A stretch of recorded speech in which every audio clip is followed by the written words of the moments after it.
definitely agree with Brian that if you look at what consumers are interested in today, they're interested in expressing their values in their purchases. They're interested in taste, nutrition, and flavor, and eating locally is definitely a way to do that.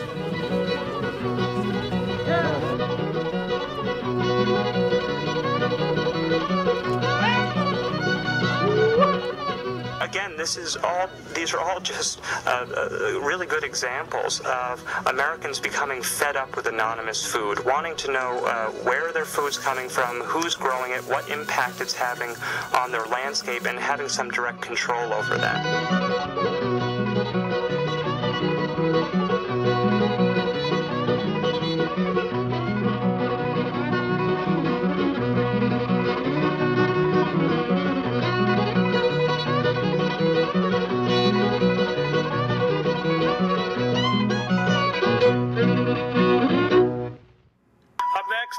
Our global grocery store. If you're like most Americans, chances are that a good portion of the food in your fridge has transversed the globe, gone around the globe sometimes to get to you. Lettuce from California, you get bananas from South America, you get beef from Nebraska, mushrooms from Pennsylvania, you may get tomatoes from Israel or Spain, and go on and on and on where these things are coming from.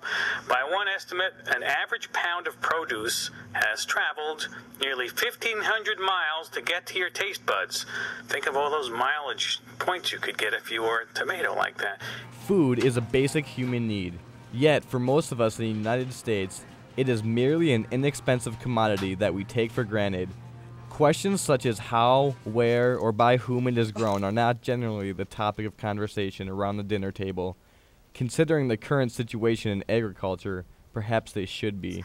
It's estimated that about 20% of our fossil fuel use is used in the entire food system, from production to getting food on our table.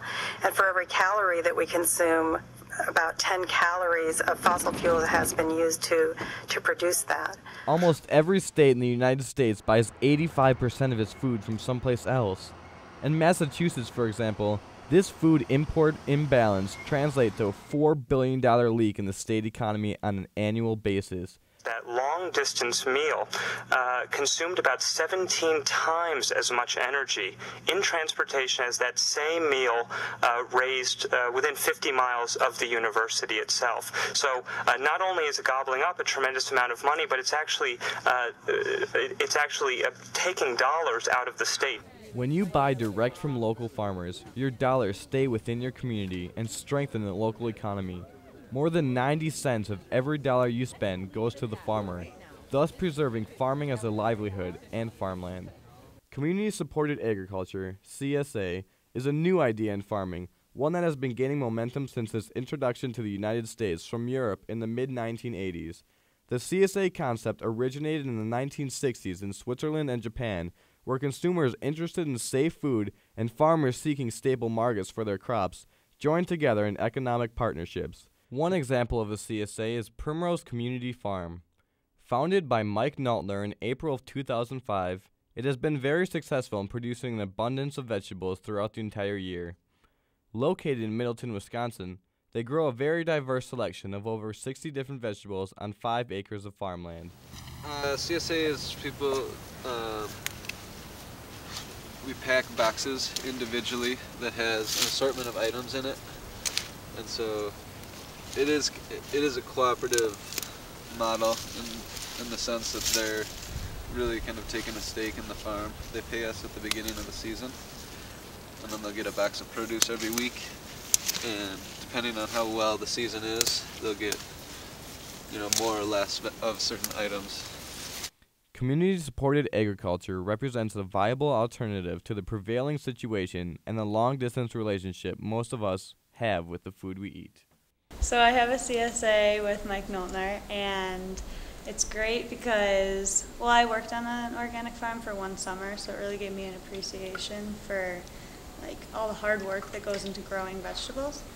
So then I decided, since I can't do that as a student, actually grow my own food, the next best thing is to know who grows my food.